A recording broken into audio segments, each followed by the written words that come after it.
How do you do, neighbor? It's Berean Spirits time once again. The boys have gathered around, and they're ready for you. So join in, make comments, and study with the guys as they try to study as the Bereans did in Acts chapter 17. And now, here's the guys. Welcome back to another episode of Berean Spirits. My name is Chris Peltz. I'm the evangelist with the Southside Church of Christ here in Springfield, Missouri. We've got Richard Dodson with the Kearney Church of Christ up in Kearney, Missouri. Richard, how you doing, man? Well, you can't see it, but I'm wearing a special shirt today. Oh, no. Yeah. Even in the summertime, the Chiefs are great. So I'm bragging about our Super Bowls. You know, So I'm getting ready for another exciting Super Bowl season coming up since we dominate the NFL now. Right. Yeah. I see where your focus is.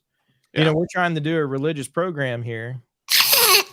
Well, like you guys, I'll be ready when the bell rings, huh? You know, the bell rang already.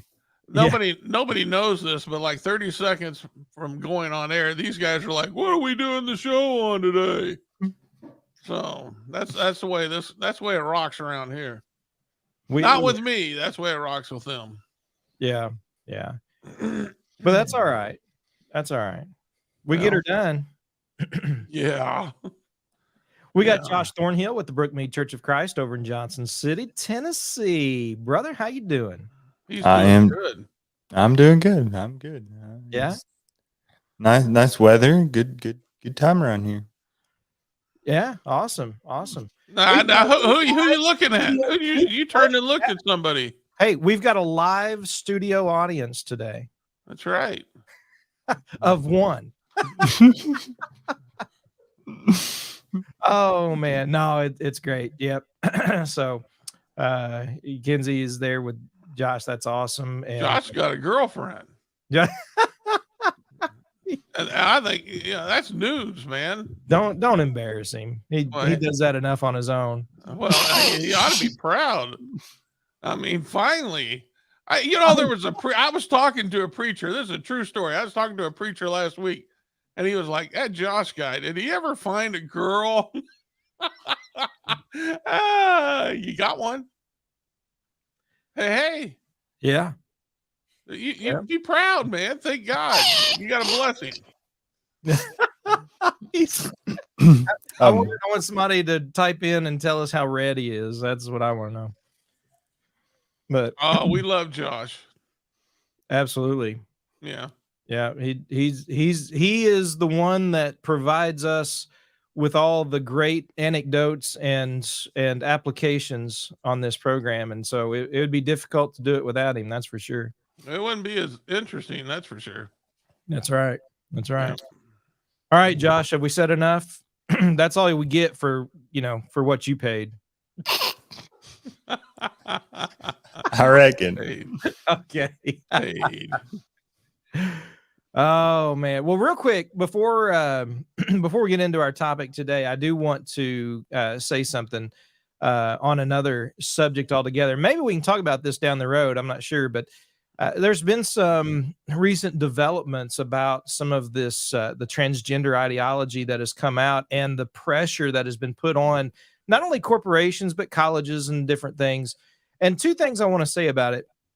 First of all, congratulations to the state of Missouri. Woohoo! Yeah. Woo. Right?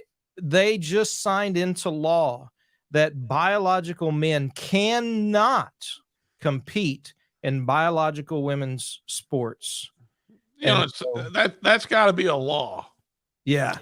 Are you kidding me? But you know what? It does have to be a law right now. I know, but I'm like, I'm 60 years old. This was not the world that I grew up in. No, it's not. Things have changed. A lot. Yeah. A lot. We knew when I was young, we knew if we were a boy and we knew if we were a girl. I mean, that was just. Oh, they know it. This isn't about whether they know or not. This is another thing. But let me say this, though. Growing up, and Richard, you probably have experienced this a lot more than maybe Josh. I don't know. Josh can speak for himself here, but especially when I was growing up, people who were religious, right? People would tell you, listen, you believe what you want to believe, but don't, what would they say? Judge. No, well, yeah, they'd say the judge thing too, but don't push it on me, Mm-hmm. right? Don't force all that on me. Okay. Well, that's exactly what they're doing today. In fact, there's new, things that have come out where, especially the Leah Thomas guy that was on the girls swim team, the university got all the girl swimmers together without the man Leah Thomas and said, listen, this is what it's going to be, and made them not only uncomfortable but feel as though they were threatened, they were in the wrong, that I mean, just really, forced this upon them, to where girls who were very vocal against it all of a sudden, were scared to speak out, right? And so here those in the religious world are still, in this realm where people is like, listen, believe what you want to believe to a point, right? But just don't force it on me, or don't push that stuff on me. And yet here they are pushing that, and no one is speaking up. No one is saying, don't push that on us. Leave that, you want to do that on your own. You'll answer to God, but don't push that on us. And yet they're forcing it upon us. And those who speak out are the ones who are being called the bad guy. And so they are calling evil good and good evil, just as was prophesied. And so I just wanted to point that out because I think it's something we need to watch out for. We need to still stand up for the truth. Well, yeah. Amen. So, But don't expect evil people not to be hypocrites. oh yeah, well, I mean that's what evil is all about, is hypocrisy to begin with. So absolutely. All right. Well, that kind of goes along with a reputation, what you have a reputation for, which is what we're going to be talking about, is having a reputation. And the benefits and the sense, what's the word? I'm at a loss now. But how, oh man. Influence? Well, yeah, the influence, but just how not sensitive, but fragile a reputation can be. Because it is one of those things that, even as the proverb writer points out, it is a important and something that takes years to build up and means so much, but yet in a moment it can be totally destroyed. And so it is something that you have to constantly guard and maintain. And I want to give an illustration of a reputation that a man had, and then I'll pass it on over to you guys. But there was a gentleman, a faithful member of a local church, that was a widower, and he had a good reputation in his neighborhood, and for those around him, those that knew him. And one Sunday morning, his car remained in the driveway.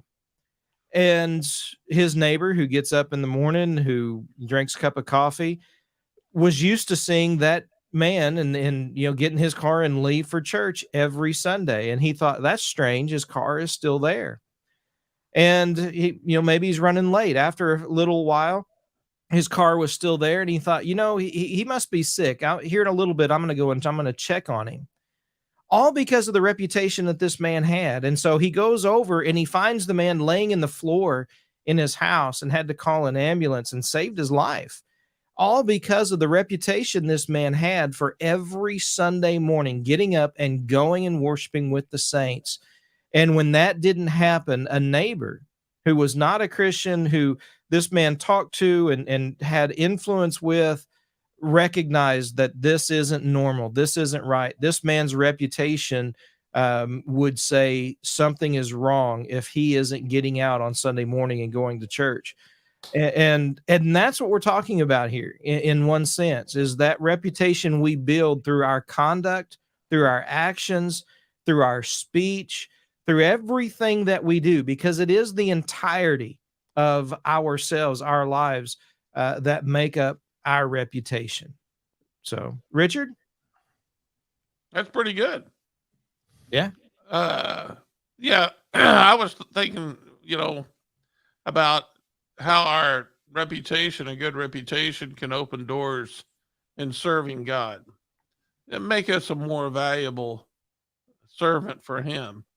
And I think Jesus addressed that in the Sermon on the Mount in Matthew chapter 5. You are the salt of the earth, but if the salt has, and this is verse 13, if the salt has lost its taste, how shall its saltiness be restored? It is no longer good for anything except to be thrown out and trampled under people's feet.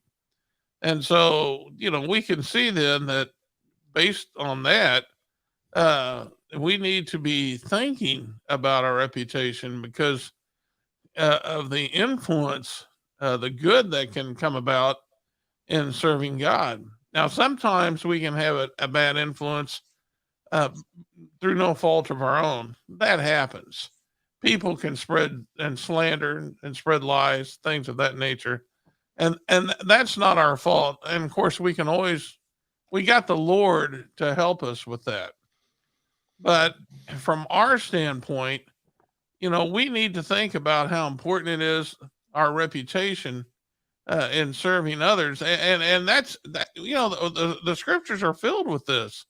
Um, the Apostle Paul, for instance, in Ephesians 1:15, he says to the Ephesians, "I've heard of your faith in the Lord Jesus."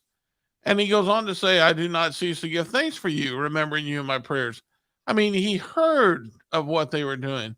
He said the same thing to in Colossians to the Colossi brethren. He goes, "We heard of your faith and of the love you have for all the saints." So, a reputation can influence others for good. A reputation will help us in serving God and opening doors, and we need to be careful about that. A good name, as the scripture says, takes a long. As you brought up, Chris, um, a good name is hard to build. And Proverbs 22:1, Ecclesiastes 7:1, it talks about them being chosen rather than great riches and a precious ointment. So, I mean, all these things, a good name that the scriptures talk about, and we need to make sure we try to preserve that the best we can. There was a preacher, and I'll turn it over to Josh with this, but there was a preacher when I was a young man. I went and heard a gospel meeting, and he was talking about when he was a young man, and him and his brothers would go out on a Friday or Saturday night, and the last thing that his father told them was remember your name. And that's something that I told my son because I never forgot it. Me and my son, we talked about our name and how important it is to preserve it. And so whenever I knew he was going out in a situation that might, he might be tempted to compromise, I'd always say, remember your name. And so that's I think some good advice that I got when I was a young man at a gospel meeting, and that's something that we need to remember. Yeah. Now, that's something I remember growing up. My mom, when we would go on a trip, like particularly a band trip, one that my parents weren't going on, mom would always tell us, remember who you are. And that's always a good reminder. But when I think about this, I think both of y'all are right in the sense that reputations are hard to build. It takes a lot of time and consistency to be able to build a good reputation. But it can be undone just like that. It's so simple to shatter it, and that's how fragile it can be. I heard about I don't know if it was a preacher or if it was just a man who went to this barber shop and he wanted to invite some of the folks to worship. And one of the guys in the barber shop said, "I'm never going to step foot in that building." And he was kind of taken aback by that and says, "Well, why?" And one of the elders there was one who frequented that barber shop, and they said that he had the foulest mouth of anybody in town. And so what kind of reputation does he have? He's caused so much damage to the cause of Christ because of his poor reputation. Yeah. I know of a preacher who got arrested for sexually assaulting children, and people on Facebook talking about the fact that he is comment section. You see that them talking about him a preacher and all sorts of stuff doing damage to the cause of Christ. I heard about a preacher who went to work with a congregation, and he's looking to buy a house there, and the real estate agent is saying, "Are you sure you want to preach at this church? You know they've had fist fights in that church, haven't you?" And so just so easy to damage reputations. One simple mistake can cause a great deal of harm to our reputation, and even worse, the cause of Christ. I think about 1 Peter 2 and verse 12, where Peter says to keep your behavior excellent among the Gentiles, so that in the thing in which they slander you as evildoers, they may, because of your good deeds as they observe them, glorify God in the day of visitation. I think what he's saying there is they may try and slander you, but there's nothing that they have to slander you with. Or if they do slander you, people are going to know, no, that's not him. He wouldn't do that. He's not that kind of person. And and you see that with Daniel in Daniel chapter 6, where Daniel was promoted to a very high place within the kingdom, and his contemporaries wanted to find something against him, and they looked and looked and looked and looked and couldn't find anything to accuse him of. And so they finally said, well, we're going to have to trap him in relation to his God. And so they set up that trap, and we know the rest of the story. But that illustrates the kind of reputation that we ought to have, the kind of person that we ought to be, that people are going to have to look hard and long and hard to be able to find something to say against us. And we all know people like that, where good people that you just have nothing but good things to say about them. And so I think the kind of reputations that we need to work on developing, and that's only going to serve us well as we seek to advance the cause of Christ.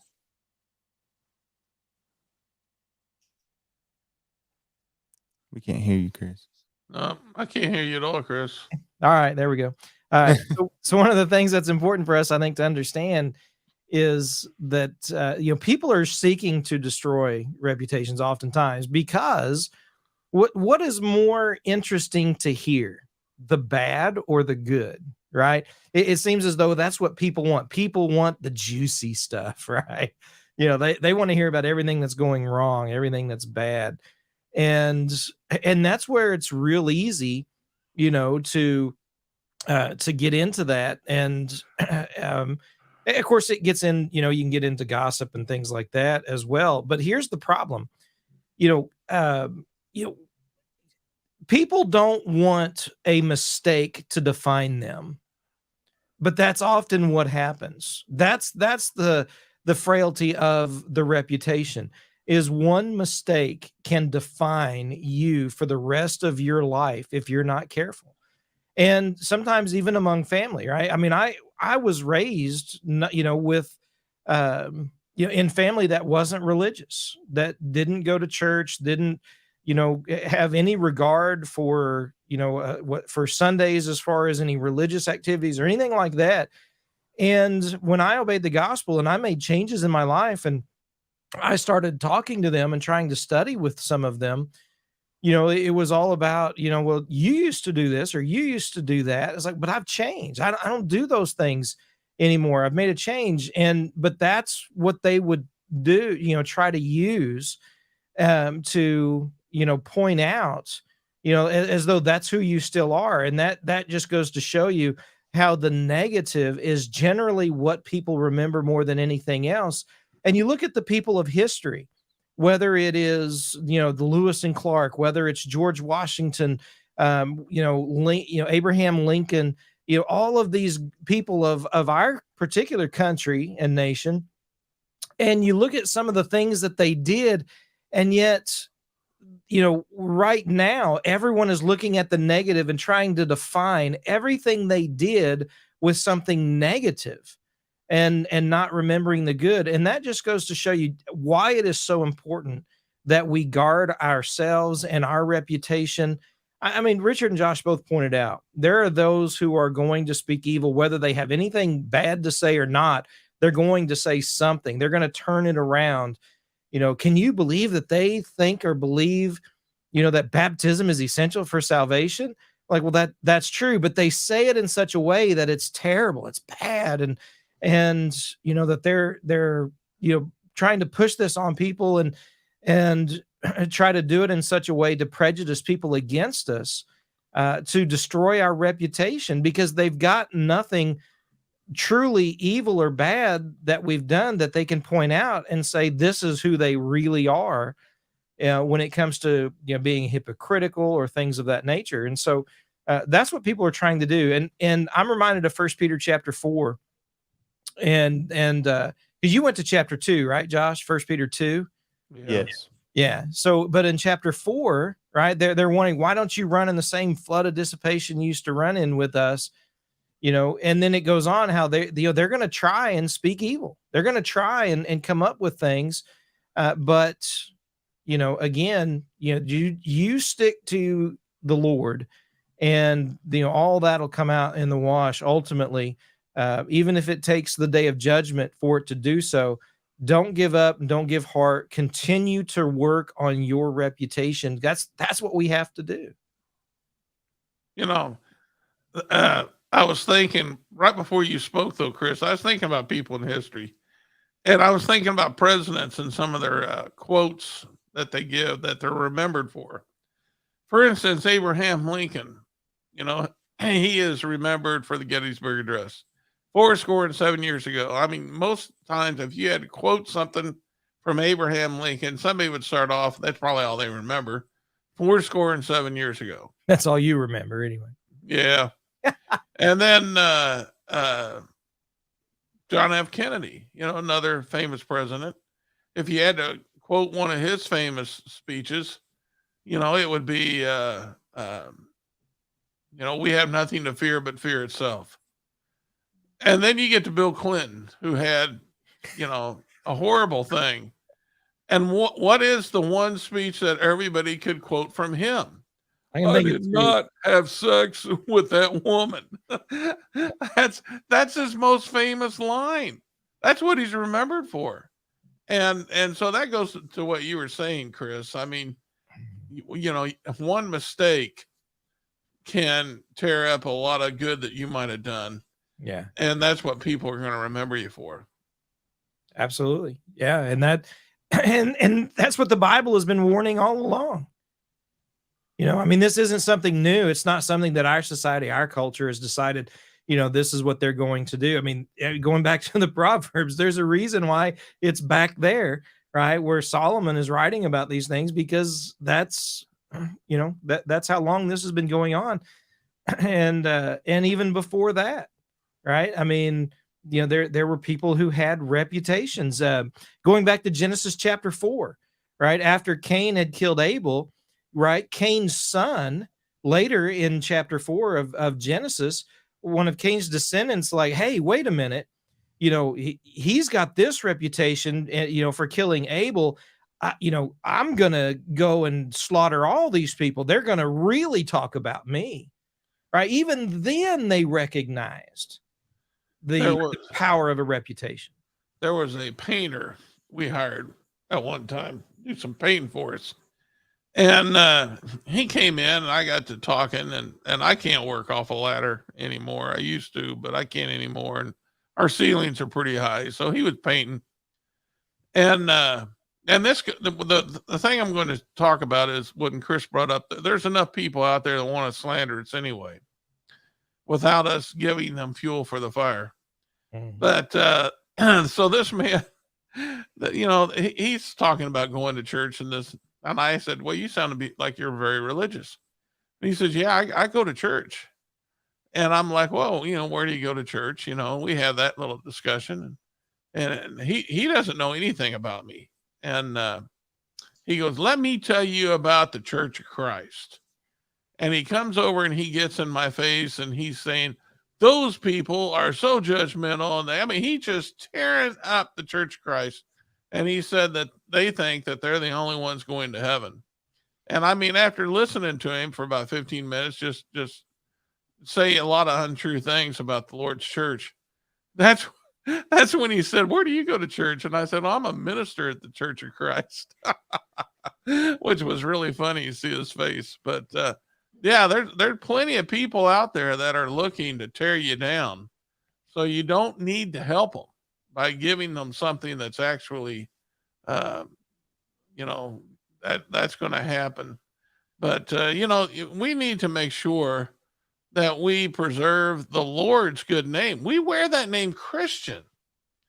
That's the Lord's name. And the Lord built that name. And, out of his good grace, he gave that to us. And we didn't deserve it. We didn't earn it. All we did was be baptized into Christ for the remission of sins. And because of his grace, he took us into his family and gave us that reputation, gave us that good name. And we are fortunate because that good name, as I pointed out in those two passages in Proverbs and Ecclesiastes, you can't buy a good name, but the Lord earned it and he gave it to us.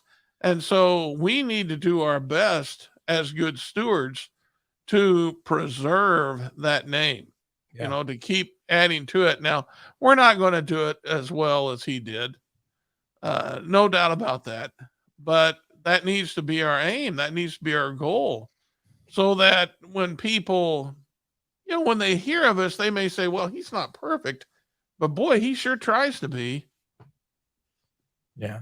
I mean, that goes to, sometimes we have a similar name or maybe the same last name with no relation to someone or maybe distant relation. I can remember my son working for the county here several years ago and met an individual who asked him what his name was and asked him his last name. And he said Peltz.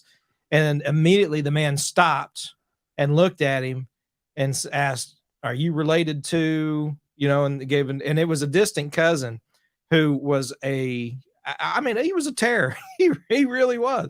And, and that he was known for that. And of course, my son didn't know who he was and asked me, and I knew who he was, but it's one of those things that, sometimes that reputation can be so powerful. It goes well beyond you, but also that it comes to descendants. You can build a reputation up yourself and have a great reputation. And, and I think Josh is a great example of this, right? People hear the name Thornhill, right? And as long as it isn't my daughter's saying it, Thornhill. So, then it's people recognize, like, I know that name, and it's nothing bad, right? I mean, it's all, they would know his grandfather, they know his dad, they even know him, personally, and it's like that, the Thornhills, right? That is a name, but yet sometimes people will have children, and their children will raise, will go off and do something, and all of a sudden that name that you've built up you kind of like riches, and just as the Ecclesiastes writer said, you accumulate all of these things and then you die and it's just squandered away by those who come after you. Sometimes the reputation works that way as well. Mm-hmm. When I was leaving home to begin preaching, my mom told me that my granddad had spent a long time building a good name for himself and basically telling me don't do anything to ruin it. You tried. But as I've been able to visit multiple places and introduce myself, and people, recognize that name, and then they start speaking about how well they thought of my granddad, you see just how that very thing works. And I think that I've benefited from that, from people knowing who he was, and the fact that I've I'm connected to him. And that can work in obviously good and bad ways. So I'm beneficial for that. But the reality is kind of what Richard was talking about. God has entrusted his good name to us. And if we just kind of sit there and let that rest on us for a moment, God has entrusted his good name with us. And the question is, what are we doing? Genesis 1 tells us that we were made in the image of God. What that tells us is that we reflect, or we're intended to reflect, the image of God. We bear his image, and we're intended to reflect that in the life that we live. And the question is, how good of a job are we doing with that? How much like our Father are we looking? Romans 8 tells us we're to be conformed to the image of his Son. That's what God wants, is to conform us to the image of his Son, to make us just like Jesus. And like Richard said, we don't perfectly represent him. Obviously, we're fallible humans, but that's our end. That's our goal. What we're trying to do is to imitate Christ and to be like him so that the world can see him through us. That brings up a good point, because there's one of those comparison contrasts between, and I agree with everything Josh just said. But there is an example of what he said that relates to something different in the Old Testament that I'd like to bring up, and that's in Nehemiah. They came back to build the wall, and they did. In Nehemiah 6:15, I want to read this. It says, the wall was finished on the 25th day of the month of Elul, if I'm saying that right, in 52 days. And when all our enemies heard of it, all the nations around, and they heard of it. So they're going off hearsay. All the nations around us were afraid and fell greatly in their own esteem, for they perceived that this work had been accomplished with the help of our God. All right, so that's how the enemies felt just from the wall, because they were able to recognize, that this had to be done with the help of God. Well, if we do like Josh said, and we start trying to build Christ in our lives so that they can see Christ in us, then people are going to see a change. And even if you were just a horrible person before, once you're converted, when they start seeing that change, they're going to start saying, this can't be accomplished on its own. This is a work of God. And that's one way you can silence your critics. Rahab is a great example of that. When the spies came in, right? Remember, she was like, "Oh, yeah, we've heard about you guys and what you did to Egypt." And what was she? She was a harlot, and yet now, when you look in the lineage of Christ, she's in the lineage of Christ. Right? You talk about a change that was made, and from hearing about the reputation Israel had, that's a great example there. Well, and then you look at the Apostle Paul, and the change that, you talk about a difference.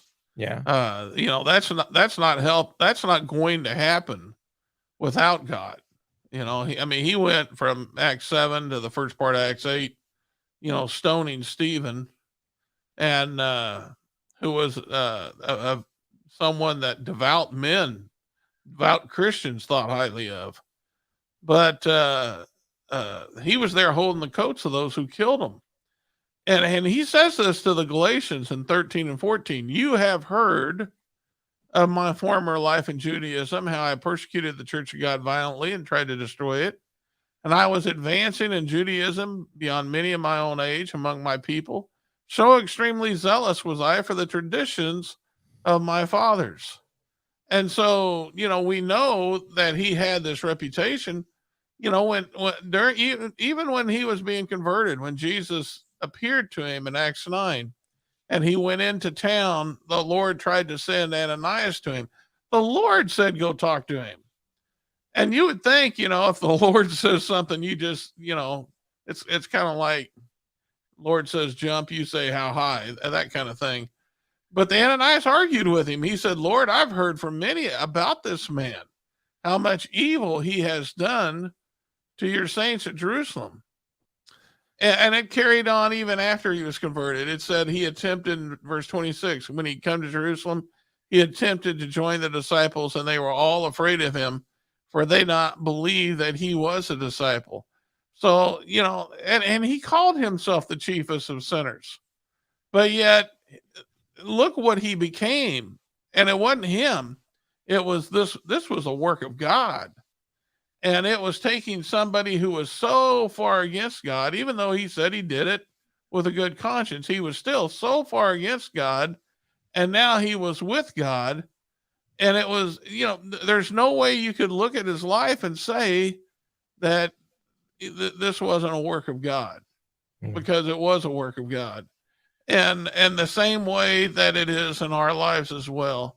And so if we really are mindful of our reputation, we're not going to interfere with God's work. And those who are outside of Christ may be drawn to Christ because they see that work of God, just like the enemies of Israel, saw the walls being built.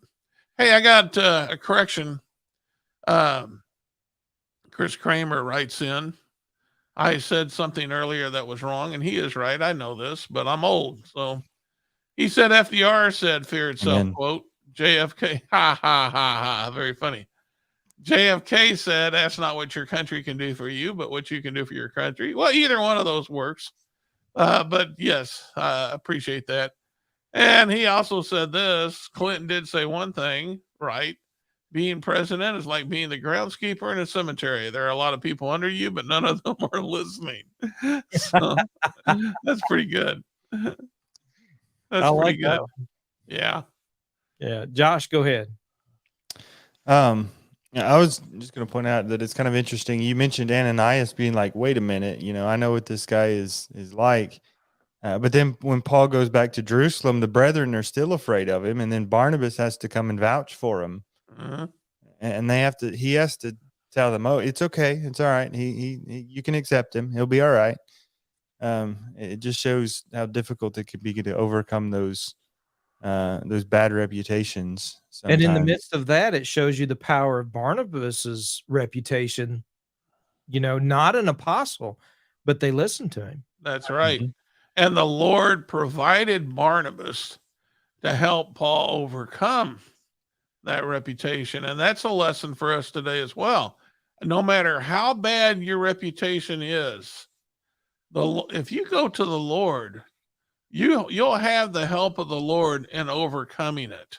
The Lord can put you on the right path to have a good reputation, but you got to include him, because this is not something that's going to be done by yourself. Josh, you keep getting interrupted. I did? Yeah. Did I interrupt? I'm sorry. No, I did it first. I interrupted him, but then you jumped right in and just kept him silent. Of course, he's probably used to that this week anyway, but I digress. Go ahead, Josh. Oh, I won't say that. I won't say that. Well, I think what those show is that there is hope in overcoming a bad reputation, which is a blessing. And I think you see that in 1 Corinthians 6 with the Corinthians. The unrighteous will not inherit the kingdom of God, and such were some of you. But you were washed, but you were sanctified, but you were justified. And so they are changing their lives with the Lord's help, obviously, to be able to overcome their bad reputation, although probably from a societal standpoint, they weren't such a bad, they didn't have such a bad reputation there. But it is a blessing that our past doesn't have to define us, that we can become a new creature, that we can become different, and that we can change our past or change our life, and we don't have to be defined by who we used to be. We can be better, and we can be known by who we are now. And what a powerful story of hope that is to other people as well. I mean, you think about who Paul used to be and who he was now, and if God could forgive Paul of all that he did and use him so greatly in his kingdom, How much can God take me and use me in his kingdom?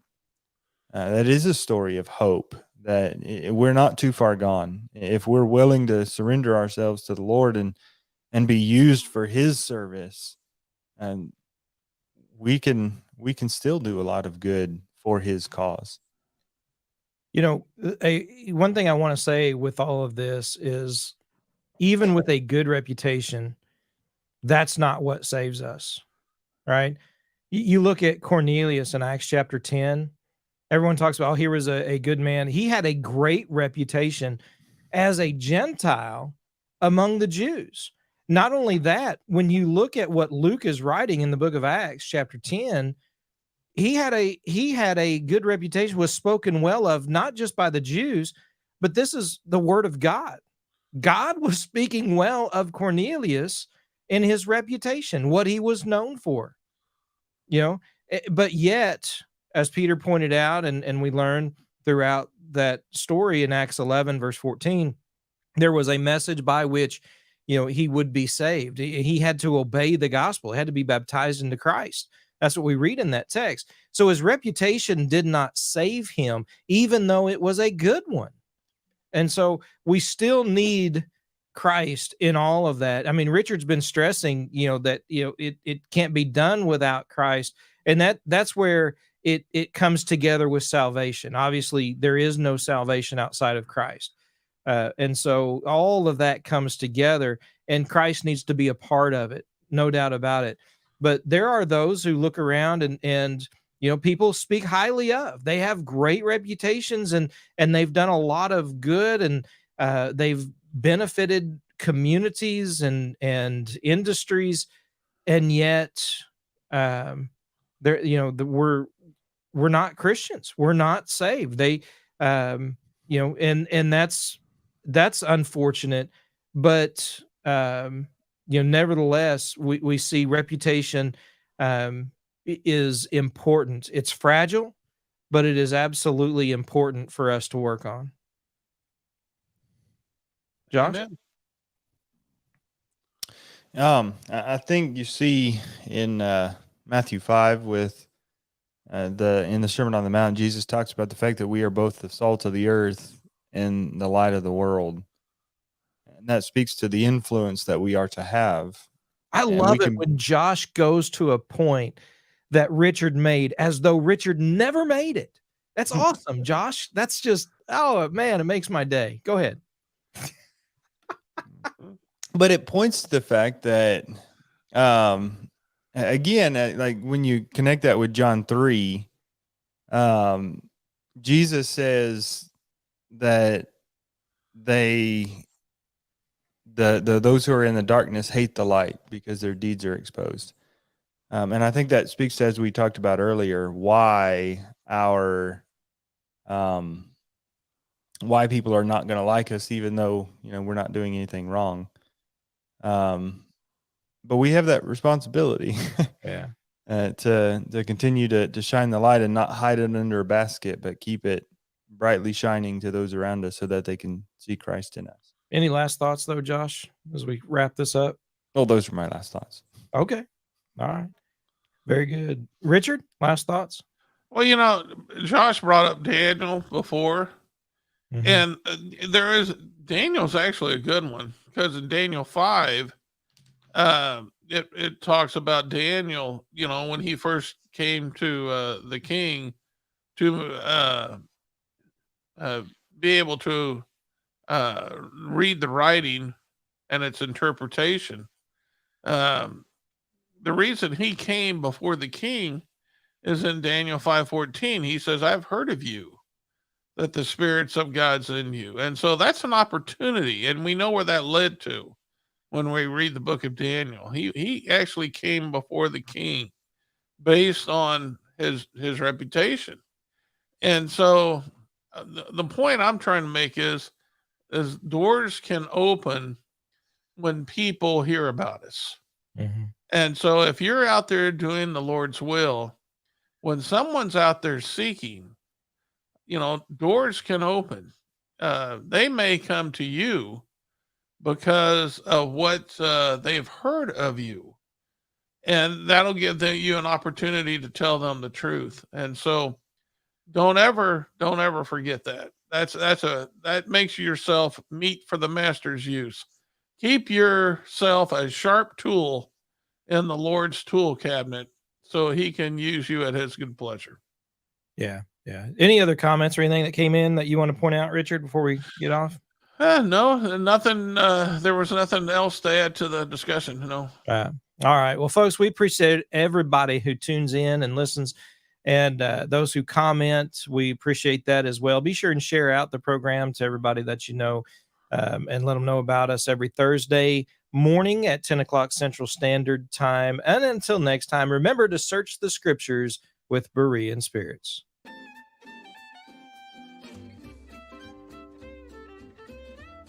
Well, folks, that's all for today.